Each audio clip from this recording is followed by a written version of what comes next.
Dear friends, ఇవాళ నేను చాలా మందికి ఇబ్బంది కలిగించే విషయాన్ని డిస్కస్ చేయబోతున్నాను. అదేమంటే మన జీవితంలో మనము అనుసరించి మన జీవితం గడపాలనా, లేదా 10 మంది మనల్ని అనుసరించే జీవితాన్ని మనం గడపాలనా?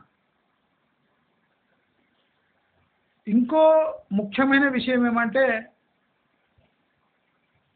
మనము మన లైఫ్లో నాలెడ్జ్ లేదా ఒక విషయం యొక్క అవగాహన పెంచుకోవాలనా, అయితే ఈ టాలెంట్ని, నాలెడ్జ్ ఉన్న టాలెంట్ని డబ్బు ద్వారా మనము దాన్ని కొనుక్కోవచ్చు, అంటే జనాలను మనం హైర్ చేసుకోవచ్చు. అయితే ఈ నాలెడ్జ్ ఎందుకు పెంచుకోవాలి? మనకు చాలా విషయాల గురించి బేసిక్ పరిజ్ఞానం ఎందుకు ఉండాలి? ఇది లైఫ్లో ఎలా హెల్ప్ఫుల్ అవుతుంది? ఇప్పుడు నేను చెప్పే టాపిక్స్ జనరలీ డిస్కస్ కావు, ఎందుకంటే ప్రాక్టికల్ వాళ్ళు దాన్ని అప్లై చేసి చూసుండరు. So they will not discuss. But ఇవాళ మనం ఈ వీడియోలో ఈ 2 విషయాలపై కాస్త అవగాహన పెంచుకుందాం.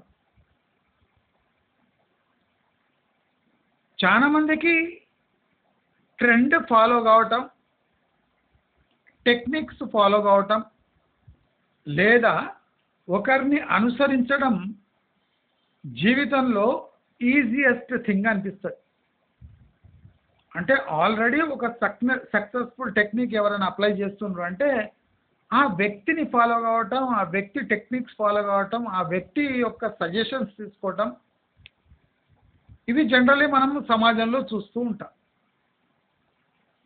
అయితే మనిషి ఇలా జీవితం సాగదీయగలడు. వేరే వ్యక్తులను అనుసరించి వాళ్ళ టెక్నిక్ ఫాలో అయ్యి వాళ్ళ సజెషన్ తీసుకొని బతికేయవచ్చు. దానివల్ల జీవితం సునాయాసంగా గడపవచ్చు. కానీ మనం వేరే వాళ్ళు మనల్ని ఫాలో అయ్యేటట్టు జీవితం గడిపితే ఎలా ఉంటుంది? చాలామంది రెండోది ఇష్టపడరు. 10 మంది మనల్ని అనుసరించాలి అంటే మన జ్ఞానము, మన పరిజ్ఞానము, మన అలవాట్లు, మన టెక్నిక్స్ అంత రిఫైన్డ్, ప్లస్ మనలో భయంకరమైన డిసిప్లిన్ ఉండాలి. అంటే 10 మంది మనల్ని ఫాలో చేయాలంటే మనకు ఈ టెక్నిక్స్ అన్నీ ఉండాలి, ఈ క్వాలిటీస్ అన్నీ ఉండాలి, మనలో ఆ ఆకర్షణ శక్తి ఉండాలి, మనలో ఆ వాక్చాతుర్యం ఉండాలి, మనలో అనుసరించేంత చరిష్మా ఉండాలి. మనం ఆలోచిస్తే ఫస్ట్ది ఈజీనా, సెకండ్ది ఈజీనా? ఒకసారి ఆలోచిద్దాం. ఫస్ట్ అంటే 10 మందిని అనుసరించి బతికేయడం ఈజీనా, 10 మంది మనల్ని అనుసరించి మనము అంటే మనం బతుకుతున్న విధానాన్ని అనుసరించేటట్టు బతికితే సక్సెస్ఫుల్? ఏది మంచిది అని ఆలోచిస్తే ఈజ్ ఆఫ్ లివింగ్ బేసిస్ మీద ఫస్ట్ టెక్నిక్ చాలా ఈజీ. 99% మంది అలాగే బతుకుతారు. అంటే అవసరమున్నా లేకున్నా, అంటే వాళ్ళు తమ సమయం కేటాయించకుండా, ఎనర్జీ వేస్ట్ చేసుకోకుండా ఫ్రీగా కన్సల్టేషన్లు లేదా పెయిడ్ కన్సల్టేషన్స్ అంటే ఒక విషయం యొక్క అవగాహన పెంచుకోవడానికి ఒక సజెషన్ తీసుకోవడం, ఒకరిని అనుసరించడం, ఇవి చాలా ఈజీ టెక్నిక్స్. అయితే ఇలాగే బతికేయచ్చు కదా, కష్టపడి ఈ విషయాల గురించి తెలుసుకొని దాన్ని అలవాటు చేసుకొని దాన్ని ఆచరణలోకి పెట్టి బతకడంలో చాలా కష్టాలు ఉన్నాయి కదా, మరి ఫస్ట్ టెక్నికే బెస్ట్ కదా అని చాలామందికి తప్పకుండా అనిపిస్తుంది. చాలామంది లైఫ్లో ఫస్ట్ టెక్నిక్ అడాప్ట్ చేసుకొని బతికేస్తూ ఉంటారు. తప్పేముంది, ఎనర్జీ వేస్ట్ కాదు, డబ్బు ఉంది, ఖర్చు చేసి నాలెడ్జ్ ఉన్న పర్సన్ని హైర్ చేసుకొని ఆ విషయాన్ని మనము సునాయాసంగా కంప్లీట్ చేయవచ్చు. అంటే ఆ వర్క్ని సునాయాసంగా కంప్లీట్ చేయొచ్చు, ఆ నాలెడ్జ్ని కొనేయచ్చు. డబ్బు ద్వారా లభించే నాలెడ్జ్ మన ఎనర్జీని సేవ్ చేస్తుంది కనుక ఆ డబ్బును ఉపయోగించి మనము ఆ నాలెడ్జ్ని అక్వైర్ చేసుకోవడమే ఈజీ. కానీ ఆ నాలెడ్జ్ని మనం అవగాహన తెచ్చుకొని ఇంప్లిమెంట్ చేసి దాన్ని ఆచరణలోకి పెట్టేది టైం వేస్ట్ అనే గట్టి నమ్మకం సమాజం అంతటా ఉంది. ఇలా జరిగితే ఏమవుతుంది?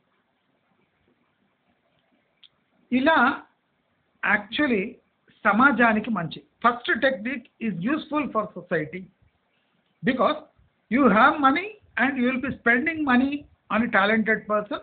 You will be hiring a talented person who is more talented than you are, but you have tons of money to spend on that person.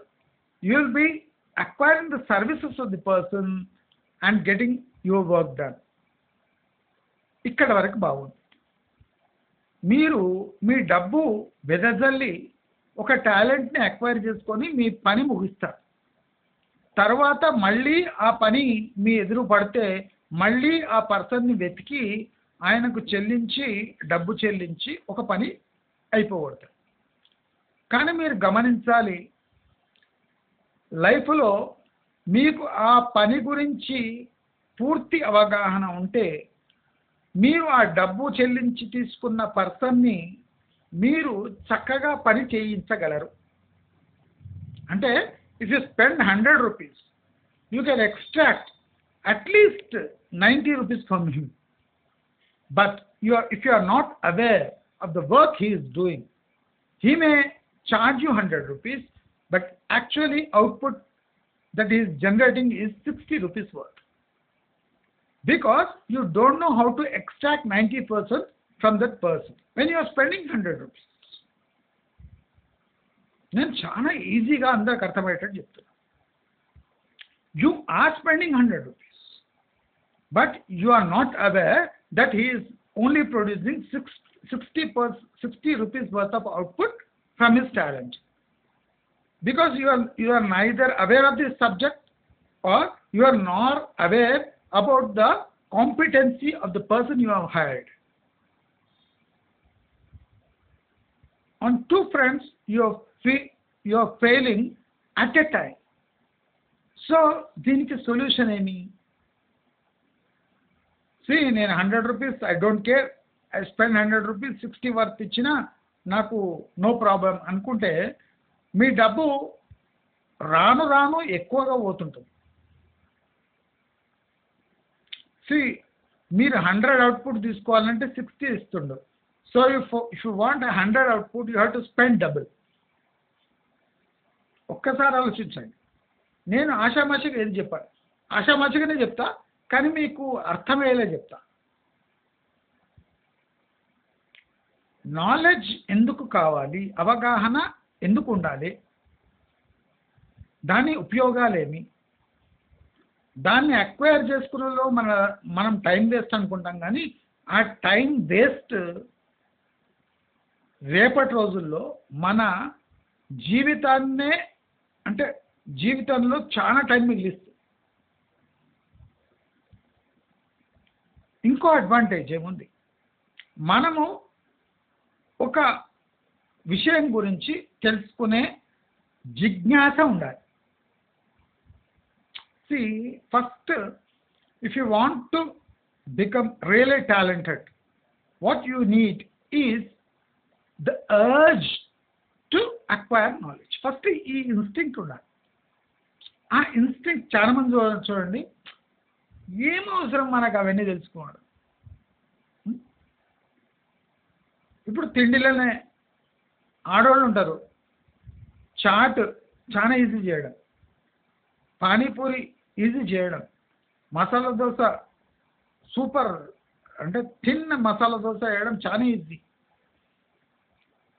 మంచి మేదు వడ చేయడం చాలా ఈజీ, భక్షాలు చేయడం చాలా ఈజీ. కానీ మనం అందరం బయట పోయి కొనుక్కుంటాం. ఎందుకు కొనుక్కుంటాం? ఎందుకంటే మనకు ఈ స్ట్రగుల్ చేసే బదులు 3-4 సార్లు ఫెయిల్ అయ్యే బదులు ఒక్కసారి డబ్బు చెల్లిస్తే అక్కడ వాడు రెడీమేడ్ ప్రోడక్ట్ మనకి ఇస్తాడు కదా. సో ఈ యాతన ఎందుకు పడడం అంటే, నేను ఎగ్జాంపుల్ చెప్తాను. ఫ్యాన్ బిగించడం ఇంట్లో మనకెందుకు అవసరం? ఎలక్ట్రీషియన్కి 100 రూపాయలు ఇస్తే ఫ్యాన్ బిగిస్తాడు. 900, 1000 రూపాయల 1200 ఫ్యాన్ వాడు 100 రూపాయలు తీసుకుంటాడు బిగించడానికి. ఏముండదు, 2 వైర్లు ఉంటాయి, దాంట్లో పెట్టి ఆ నట్టు పెట్టి ఫిట్ చేయాలి. దీనికి మనం 100-150 ఈజీగా ఇచ్చేస్తాం ఎలక్ట్రీషియన్కి. చిన్న చిన్న పనులు, హోల్డర్ బిగించడం, ట్యూబ్ బిగించడం, చిన్న చిన్న ప్లంబింగ్ పనులు చేయటం, పెయింట్లు వేసుకోవడం, అంటే అంటే నేను చిన్న పనుల గురించి మాట్లాడుతున్నా. ఇంకా పెద్ద పనులు నాలెడ్జ్ అనేది చాలా ఇంట్రెస్టింగ్ అండి. అది అక్వైర్ చేసుకోవడానికి టైం పడుతుంది. కానీ ద గుడ్ పాయింట్ ఏమంటే, లైఫ్లో మనం నేర్చుకున్న టెక్నిక్స్, మనం అక్వైర్ చేసుకున్న నాలెడ్జ్ మనకు లైఫ్లో ఎప్పుడు ఉపయోగపడుతుంది మనకే తెలియదు. మన కష్టకాలంలో మన కష్టపడ్డ డబ్బులు ఈ నాలెడ్జ్ ద్వారా మనము సేవ్ చేసుకోవచ్చు. The amount you save is equal to amount you put struggle to earn. మనం ఎంత స్ట్రగుల్ చేస్తామో ఎర్న్ చేయడానికి, దానికి సేవింగ్ రూపంలో మనం ఈజీగా సేవ్ చేసుకుంటే అది ఎర్న్ చేసుకున్నట్టే. అర్థమైందా? చాలా మందికి సేవింగ్ అంటే అలర్జీ, ఇంట్రెస్టింగ్ అనిపిస్తుంది సేవింగ్. చాలా మంది సమాజంలో చూడండి, చాలా మందికి పొదుపు అంటే పిచ్చి ఉంటుంది. కానీ సాయంత్రం కాగానే 200 రూపాయలు ఖర్చు చేస్తారు. పొదుపు అంటే ఇంట్రెస్ట్ లేదా? ఉంది. కానీ సాయంత్రం కాగానే నోరాగదు, భార్య ఆగదు. కనుక బయట పోయి బండ్ల దగ్గర దాని దగ్గర నిలబడి చిప్పలు పట్టుకొని ఎంజాయ్ చేస్తారు. ఎంజాయ్ చేసి ఇంటికి వచ్చినాక లెక్కలు చూసుకుంటే 200 ఖర్చు అయ్యింది. కానీ రోజంతా పొదుపు గురించి మాట్లాడతారు. డబ్బు ఎందుకు ఉందండి ఎంజాయ్ చేయడానికి? ఎంజాయ్ చేయి, ఇదే ఇంట్లో చేసుకోవచ్చు కదా అంటే ఒప్పుకోదండి. ఒప్పుకోదు కాదు, చేత కాదు, టెక్నిక్ తెలియదు. సోమరితనము, అవగాహన లోపము, దీనివల్ల టోటల్ జీవితం నాశనం అయిపోతుంది. అది మొగోడు కానివ్వండి, ఆడది కానివ్వండి.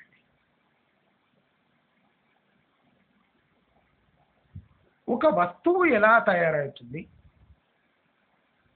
ఒక గ్లాస్ ఫ్యాక్టరీలో ఒక గాజు గ్లాస్ ఎలా తయారవుతుంది? మీరు ఓరు ఎన్నడూ మీ జన్మల గ్లాస్ ఫ్యాక్టరీకి పోయి లేదా మెల్ట్ అయిన గ్లాసుని తీసుకొని గ్లాస్ తయారు చేయాలి. కానీ మీకు ఒక గ్లాస్ ఎలా తయారవుతుంది అనే ఒక నాలెడ్జ్ మీకు వచ్చిందనుకోండి, నేను మీకు జనరల్ చెప్తున్నా, అంటే జిజ్ఞాస ఉన్న వాళ్ళకి ఎట్లుంటుంది, మీకు ఆ రోజు పరమ ఆనందం కలుగుతుంది. అంటే ఒక బిట్ నాలెడ్జ్ మన బ్రెయిన్లో చేరుతుంది అంటే అది ఒక అసెట్గా మారుతుంది. మనకి డబ్బు వస్తే ఎంత సంతోషంగా ఉంటుంది.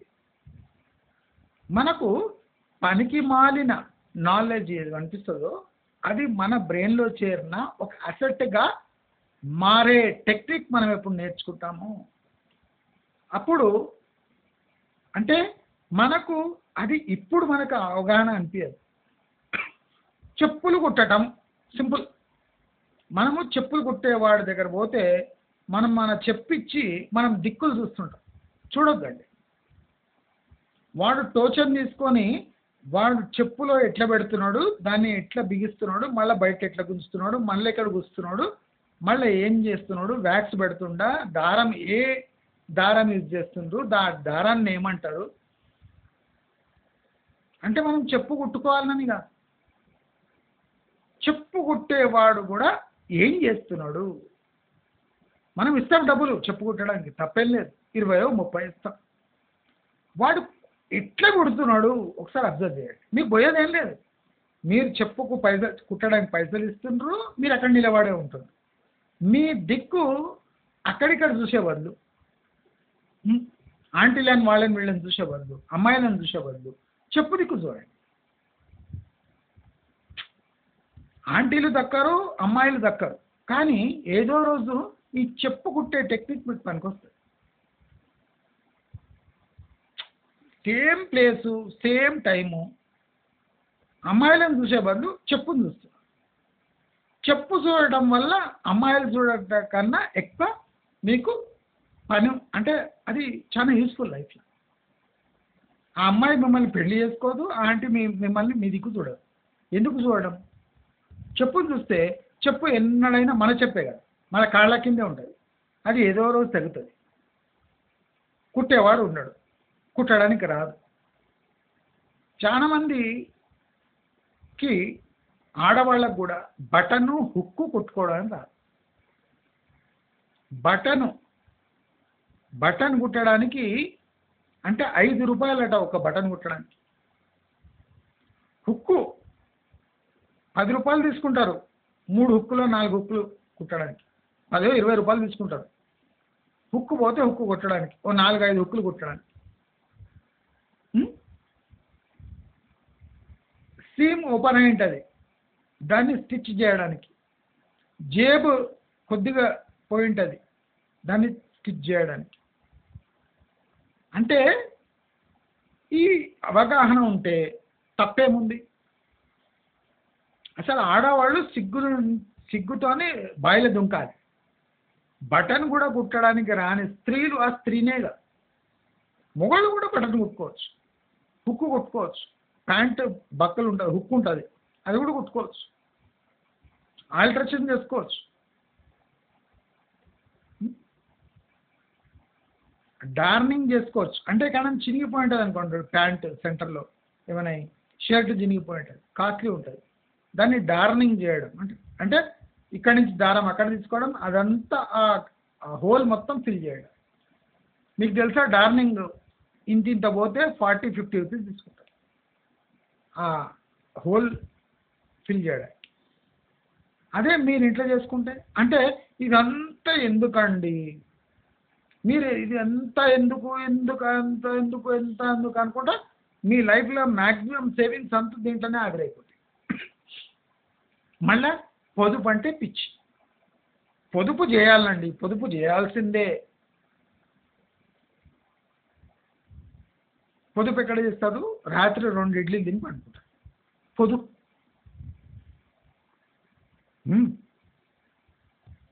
సాటర్డే సండే హోటళ్ళల్లో తిని మిగతా 5 రోజులు ఇండ్లల్లో పొదుపు చేస్తారు, వంట చేసుకోకూడదు. కర్రీ పాయింట్ నుంచి ఇంత కూర, ఇంత బండెడన్నం తింటారు. ఆ కర్మ ఎందుకు అవసరమా మీకు? సమాజంలో సోమరితనం ఎంత పెరుగుతుంటుందో అంత సమాజంలో కమర్షియల్ యాక్టివిటీ పెరుగుతుంటుంది. ఇప్పుడు చూడండి, మీరు చిన్నగా ఉన్నప్పుడు ఇప్పుడు హోటళ్ళ సంఖ్య చూడండి, జనాభా కాదండి, సోమరులు. జనాభా పెరగడం వల్ల కమర్షియల్ యాక్టివిటీ పెరగలేదండి. సోమరితనం వల్ల, అధిక ధన ప్రవాహం వల్ల, ఆడవాళ్ళ అవగాహన లోపం వల్ల, భార్యాభర్తల సోమరితనం వల్ల ఈ కమర్షియల్ యాక్టివిటీస్ పెరుగుతాయి.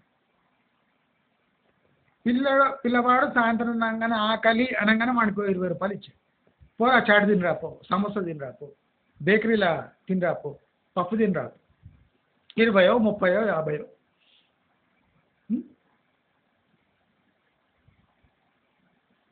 చేసి పెట్టేది తల్లే కాదు, రేపు రాబోయే రోజుల్లో ఇట్లా ఉంటుంది.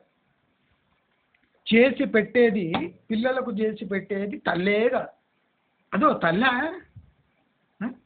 ఆకలి అనగానే టిఫిన్ చేసి పెట్టేది ఒక తల్ల. ఆకలి అనగానే మంచూరి చేసి పెట్టింది. అదొక తల్లె. ఆకలి అనగానే 50 రూపాయలు ఇవ్వాలి.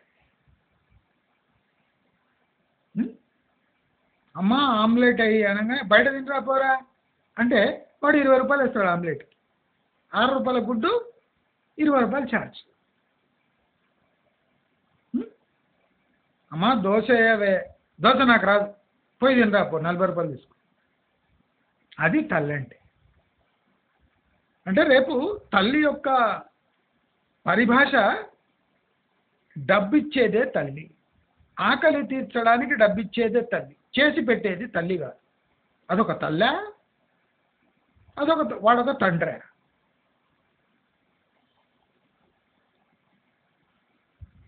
అంటే ప్రతి ఒక్కటి డబ్బు ద్వారా సేకరించవచ్చు అనే పిచ్చి భ్రమలో ఎప్పుడు మనం పడ్డామో మన బ్రెయిన్ యాక్టివిటీ తగ్గిపోయి మనకు ఏదైనా ఒక నాలెడ్జ్ గెయిన్ చేయాలి, ఏదైనా ఒక స్ట్రగుల్ చేయాలి, ఏదైనా నేర్చుకోవాలి అనే పట్టు వీడుతూ ఉన్నాం.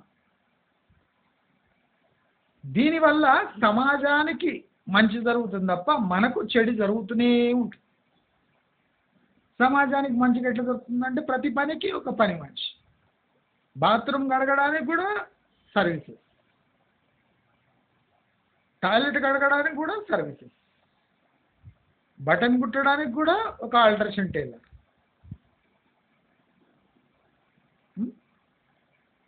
ఇంట్లో కూర్చొని 100 సీరియల్ చూస్తారు రోజు. ఒక బ్లౌజ్ కుట్టేది నేర్చుకుంటే ఒక బ్లౌజ్ కనుక 250 రూపాయలు, 200 రూపాయలు విత్ లైనింగ్ మిగులుతుంది. 200-250 మిగులుతుంది కుట్టుకుంటే విత్ లైనింగ్ బ్లౌజ్. అది ఆదాయం కింద లెక్క కదా, అమ్మాయి మిగిలిచ్చినట్టే కదా. ఆ డబ్బు మీరు తీసుకుపోయి ఒక సేవింగ్స్ బాక్స్లో వేసేయండి. 200 రూపాయలు బయట బ్లౌజ్ కుడితే అవుతుంది, అదే 200 మీరు ఆ సేవింగ్స్లో వేసేయండి. బయట మసాలా దోశ తింటే 40 రూపాయలు, ఇంట్లో చేసుకుంటే 3.5 ఖర్చు, 3 రూపాయలు 3.5 ఖర్చు మసాలా దోశ చేసుకుంటే. ఆ 15 రూపాయలు 17 రూపాయలు ఒక బాక్స్లో వేయండి. అంటే నాలెడ్జ్ ఎందుకు, దాని ప్రభావం ఏమి తెలియాలంటే మనము ఆదా చేయాలి. బయట కొంటే ఎంత, నేను చేస్తే ఎంత. ఒక సమోసా 15 రూపాయలు బయట, అదే సమోసా మనం ఇంట్లో చేసుకుంటే 3 రూపాయలు దాటదు, 3 రూపాయలు దాటదు. 12 రూపాయలు మనం ఒక బాక్స్లో వేసేయాలి. 2 సమోసాలు తిన్నాము, 24 రూపాయలు సేవ్ చేసుకున్నాం, 24 రూపీస్ తీసుకుపోయి బాక్స్లో వేయాలి. అంటే నూనె మిగులుతుంది కదండి, ఆ నూనె మిగిలింది వేరే దానికి యూజ్ చేయాలి. ఇప్పుడు నూనె 2 సమోసాలు లేదా 4-5 సమోసాలు చేసుకుంటే ఒక 1/2 లీటర్ 1/4 లీటర్ నూనె వేస్తే ఆ నూనె ఆవిరైపోదు, నూనె బాండ్లీలోనే ఉంటుంది. అది వేరే దాంట్లోకి యూజ్ చేయవచ్చు. నెక్స్ట్ డే పూరీలు చేసుకోవచ్చు. అంటే 1/2 kg ఆయిల్ని పూర్తిగా యూజ్ చేయాలంటే సాయంత్రం 8-10 సమోసాలు చేయొచ్చు, పొద్దున్న లేవగానే పూరీలు చేయవచ్చు. ఒక పామాయిల్ 100 రూపీస్ కేజీ అంటే 50 రూపీస్ పామాయిల్లో మీరు ఒక 8 సమోసాలు, పొద్దున టిఫిన్లో పూరీలు కూడా చేసుకోవచ్చు. 50 రూపాయలు మాత్రమే, మిగిలినదంతా గోధుమ పిండి మాత్రమే. నేను చెప్పింది చేసి చూడండి, మీకు ఎన్ని పైసలు మిగులుతాయి చూడండి. ఛీ ఇది బతికేనా అంటే దానికి సొల్యూషన్ లేదు. ఛీ మీది ఒక బతికేనా అంటారండి. సోమరితనానికి కూడా హద్దు ఉండాలి. ఇవాళ రేపు అన్నిటికీ వీడియోస్ ఉన్నాయి. అంటే పాతకాలంలో అసలు అవగాహన లేకుంటుండే. మిర్చి మనం బయట తింటాం కదా, ఇస్లామియా బజార్లో నాకు ఇప్పుడు అనిపిస్తుంది, ఇస్లామియా బజార్లో నేను చిన్నగా ఉన్నప్పుడు రూపాయికి 2 మిర్చి, రూపాయికి 2 మిర్చి ఇస్లామియా బజార్లో ఒక మిర్చి పాయింట్ ఉంది. అది ఇప్పుడు కూడా ఉంది. అంటే నేను చిన్నప్పటి నుంచి ఉందంటే ఒక 30-40 ఇయర్స్ మిర్చి పాయింట్ అది. వాడు దాని మీద మసాలా వేస్తుండే. నాకు చిన్నప్పటి నుంచి ఒకటే ఇది, ఆ మసాలా ఏం మసాలా, ఆ మిర్చి బజ్జీ మీద వేసి. నేను ఇప్పుడు ఈ ఫుడ్ ఫీల్డ్కి వచ్చినాక ఆ మసాలా ఏమని నాకు తెలిసిపోయింది. అప్పుడు అనిపించింది, ఛీ ఆ మసాలా గురించి 20 ఏండ్ల దాకా నేను వెయిట్ చేసిన. అడిగినాను ఆ మసాలా అంటే స్పెషల్ మసాలా అన్నాడు వాడు. స్పెషల్ మసాలా ఏముంటుంది, టేస్ట్ బాగుంది కానీ ఇప్పుడు దీంట్లో ఏమి వేస్తుండే అర్థమవుతలేదు. అప్పుడు మా ఇంట్లో వాళ్ళని అడిగినా వాళ్ళకి తెలియదు. అంటే దాని గురించి ఏం స్ట్రగుల్ చేయలేవాడు. అన్నం, పప్పు, చపాతీ, కూర, పాయసము, బజ్జీలు, ఇది తప్ప ఏం తెలియదు మనకు. ఉం? పాతకాలంలో చూడండి ఎవరు దోశలు వేసేవాళ్ళు కాదు. దోశలు వేసినా ఊగేవి. అంటే ఎవరికి ఆ crispy golden colour masala dosa ఎలా చేయాలో తెలియదు. కానీ వాటి రేపు ఎవరైనా చేసుకోవచ్చు. హోటల్ స్టైల్ దోశ వేసుకోవచ్చు ఇంట్లో. ఇప్పుడు ఇంట్లో తింటే నేను 8-10 తింటా, 8 దోశలు తింటా. బయట తింటే ఒకటే 40 రూపాయలు వేయాలి. ఒక దోశ తిని చట్నీ అంతా నాకుతుంటారు జనాలు లేకిగాండ్ల దాకా. చట్నీ వేసుకొని చట్నీ కూడా నాకుతుంటారు, చట్నీ వేయించుకుంటారు ఎక్స్ట్రా. ఆ కర్మ మీకు అవసరం? 40 రూపాయలు ఇచ్చి 40 రూపాయల 10 దోశలు అవుతాయి. ఆలుగడ్డ కూర చేసుకొని దోశ చేసినా 3.5 రూపాయలు అవుతాయి, 4 రూపాయలు అవుతుంది ఎక్స్ట్రా అయితే. మీరేం చేస్తుంటారు? 40 రూపాయలు ఇచ్చి ఒక దోశ తింటారు. 10 దోశలు ఇంట్లో తయారైతే మీరు, మీ పిల్లలు, మీ భార్య తినచ్చు. బయట తింటే మీరు ఒకరే తినచ్చు. అంటే నాలెడ్జ్ వల్ల, ఫర్ ఎగ్జాంపుల్ మనం ఫోర్స్ఫుల్లీ వర్కింగ్ డే రోజు దోశ తిన్నాం, సండే రోజు మనం చేసుకోవచ్చు కదా ఇంట్లో. ఇప్పుడు ఏ పనైనా కానీ మనకు నాలెడ్జ్ ఉంటే, ఇప్పుడు సిమెంట్ గురించి, స్టీల్ గురించి, డోర్స్ గురించి, వుడ్ గురించి, జ్యువెలరీ గురించి, గోల్డ్ క్వాలిటీ గురించి, సిల్వర్ క్వాలిటీ గురించి మనం ప్రపంచంలో తెలుసుకోవాలనుకుంటే వేలాది, వందలాది, కోట్లాది విషయాలు ఉన్నాయి. మన జీవిత కాలంలో మనం వందలాది విషయాలు తెలుసుకోవచ్చు. కానీ తెలుసుకుంటున్నామా? లేదు. డబ్బు సంపాదించడం ఎలా అని తాపత్రయం పడుతున్నాం తప్ప, నాలెడ్జ్ సంపాదించుకుంటే డబ్బు కూడా తనంతకు తానే వస్తుంది, మిగులుతుంది అని చాలామంది అవగాహన లేకుండా తమ జీవితాలు గడిపేస్తున్నారు. నేను కోరేది ఒకటే, మీరు నాలెడ్జ్ సంపాదించుకోవడం స్టార్ట్ చేయండి. అవసరమున్నది, లేనిది ప్రతి ఒక్కటి గమనించండి. మీఠా పాన్లో ఏమేమి ఇస్తాడు, దాంట్లో అది బయట ఏ రేట్లో దొరుకుతుంది. ఇవాళ రేపు మీఠా పాను 10-12 రూపాయలు, 15 రూపాయలు ఒక మీఠా పాన్. మేము చిన్నగా ఉన్నప్పుడు రూపాయి, రూపాయన్నరనే మీఠా పాన్. ఇప్పుడు ఆ 10-15 రూపాయలు పెట్టేంత మీఠా పాన్లో ఏముంది? గుల్కంద్ ఏం రేటు ఉంది? కత్తా కానీ లోపల కానీ రామ్ ప్యారీ చేయడానికి సాస్ వేస్తాడు కదా, అది ఏమి? అది యాక్చువల్లీ సుగంధి.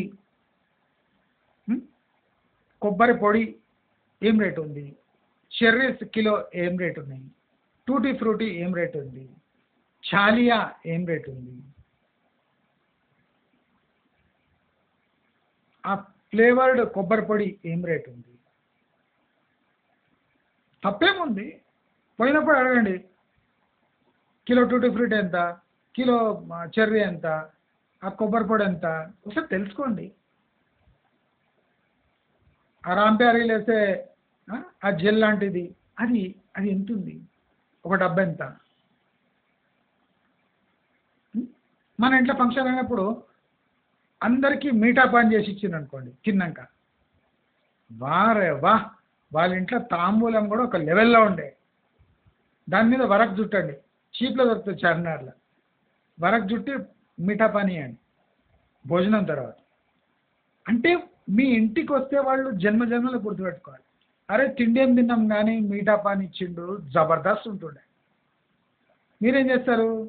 ఒక పడో బిక్కపడో సోంపో ఇస్తారు. మీరు మీఠా పాన్ ఇవ్వండి, మీ భోజనం ఒకవైపు, మీఠా పాన్ ఒకవైపు. జనరల్లీ మనం ఫంక్షన్లు ఏం చేస్తాం?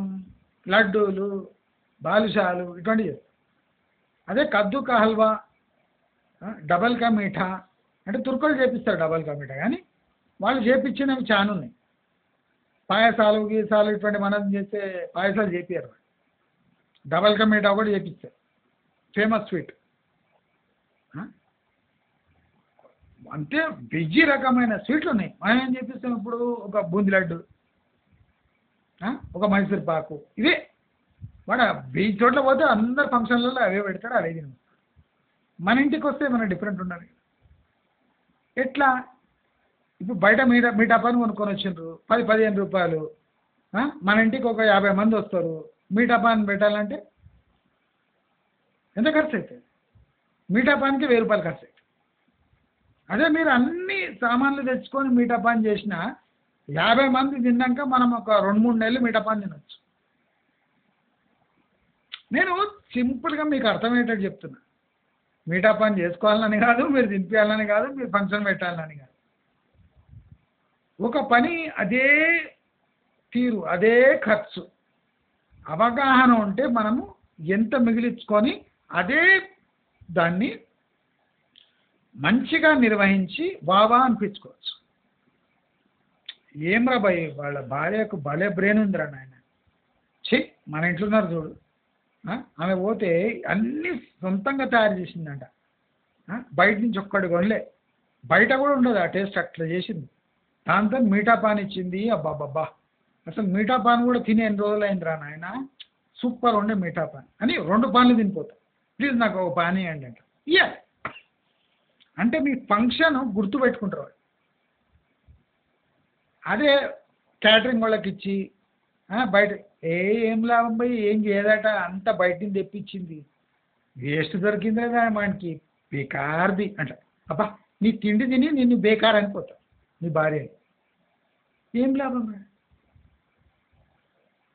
ఇప్పుడు నువ్వు క్యాటరింగ్కి ఓ 50,000 ఖర్చు పెట్టినా తిని నిన్ను తిట్టుకొని పోతారు. వాడు క్యాటరింగ్ ఇచ్చిండు, వాడు ఇంటింటి వేసిండ్రా మనకు, మనం పోయే వరకు అయిపోయింది ఆ డిష్.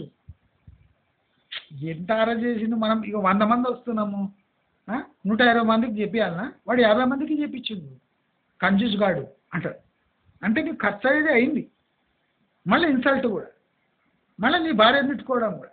ఏం ఆడవాళ్ళే మారా బేకార్గా, ఏం చేత కాదట, మొత్తం పైసలు ఖర్చు పెట్టాల్సిందే. వాడు తిని తిట్టుకొని పోతారు. అదే మీరు స్వయం పాకం చేసి పెట్టింది అంటే కష్టం ఉంటుంది. అన్ని దేవాలి, సామాన్ దేవాలి. మీరు చేసే ఫంక్షన్ చేయాలి, ఖర్చు అయ్యే అవుతుంది. మీకు ఖర్చులో కూడా ఆదా, పేరు కూడా మిగులుతుంది. కానీ ఇవ్వడు కష్టపడాలి, గంటలు గంటలు ఎందుకు కూర్చోవాలి, వేడి వేడి అవన్నీ చూస్తున్నాను. కానీ మీరు అబ్జర్వ్ చేయండి, ఒక హౌస్ వైఫ్ అంటే ఇంట్లో 3-4 వండే అవగాహన ఉంటుంది. ఒక 20-30 మంది వచ్చిందంటే ఆమె వండగలిగింది అనుకోండి, రేపు ఆమెకు అంటే 20-30 మందిని వండే స్కిల్ డెవలప్ అవుతుంది. ఆమె రేపు వంట మనుషులను పెట్టుకున్నా వాళ్ళతో పని ఎట్లా తీసుకోవాలని తెలుసుంటుంది. అదే డమ్మిలాగా ఉందనుకోండి, వాడు ఇష్టం వచ్చినట్టు వండి మెత్తటి మిర్చి బజ్జీలు, మెత్తగా ఉండే ఇది దాన్ని ఏమంటారు కాజాలు, పాకం దిగని బాలుషాలు చేసి మొఖాన్ని కొట్టిపోతాడు. మైసూర్ పాక్ చేయరా అంటే మైసూర్ పా చేసిపోతాడు. ఇదే ఇట్లా ఉంటుంది మైసూర్ పాక్, మీకు తెలియదా అమ్మా అంటాడు. అయితే మేము చేసేది ఇంతే, అన్ని చోట్ల మేము ఇట్లా చేస్తామంటాడు. ఏం చేస్తావు? నీకు మైసూర్ పాక్ ఎలా చేయడం తెలియకపోతే వాడు మైసూర్ పాక్ అని నీ ముఖాన్ని కొడిపోతాడు. మిర్చి బజ్జీలు అంటే మెత్తగానే ఉంటాయంటాడు అంటాడు. మసాలా దోశ అంటే ఊతనే ఉంటుంది అంటాడు. నేను జస్ట్ మీకు అందరికి అర్థం కావాలని చెప్తున్నా. ఏ పనైనా ఇప్పుడు కన్స్ట్రక్షన్ చేస్తుండ్రు, ఇది ఇట్లా అవుతుంది సార్ ఫినిషింగ్ అంటాడు. సిమెంట్ ఇంతే పడతా అంటాడు, కంకర ఇంతే పడతా అంటాడు, స్టీల్ ఇట్లే ఉంటుంది అంటాడు, డోర్ ఇట్లే ఫిట్ అవుతుంది అంటాడు, పని ఇట్లే ఉంటుంది అంటాడు, బండలు ఇట్లనే బిగిస్తారు, దానికన్నా ఎక్కువ మంచిగా ఉంటుంది అంటాడు, ఖర్చు ఇంతే అవుతుంది అంటాడు, బయట దొరికేది ఇంతే అంటాడు. ఇవన్నీ మనకు నాలెడ్జ్ ఉందనుకోండి, వాడిని ఒక్క ఆట ఆడియచ్చు, వాడి దగ్గర మాక్సిమం గుంజవచ్చు. అవునా కాదా? ఒక్కసారి మీరు నేను చెప్పిన అంటే పాయింట్ని గమనించండి. నేను ఎగ్జాంపుల్స్ ఫుడ్ రిలేటెడ్ చెప్తున్నా, ఎందుకంటే మీకు ఈజీగా అర్థం కావాలి. ప్రతి ఒక్క విషయం మీరు ఒక కన్నేసి ఉంచితే మీ లైఫ్లో అది ఎప్పుడో అప్పుడు పనికొస్తుంది. నాలెడ్జ్ కష్టం పడి దాన్ని సంపాదించిన అది మన లైఫ్ని ఈజీ చేయడానికి ఫ్యూచర్లో ఉపయోగపడే ఒక బలమైన ఇండస్ట్రక్టబుల్ థింగ్. అంటే కరిగిపోయే థింగ్ కాదు, అది పర్మనెంట్గా బ్రెయిన్లో ఉండిపోతుంది. డబ్బు ఉంటుంది పోతుంది, డబ్బు వస్తుంది ఊడ్చుకపోతుంది, కానీ నాలెడ్జ్ వచ్చింది ఊడ్చుకపోదు. ఎప్పుడు మన బ్రెయిన్లో ఎవ్వరికి కనిపించకుండా భద్రంగా మన స్థాయిని పెంచేదే నాలెడ్జ్. అవునా కాదా కమెంట్ బాక్స్లో రాసి, మీకు ఈ వీడియో నచ్చినట్టయితే లైక్, షేర్, సబ్స్క్రైబ్ చేసుకోండి. నమస్కారం.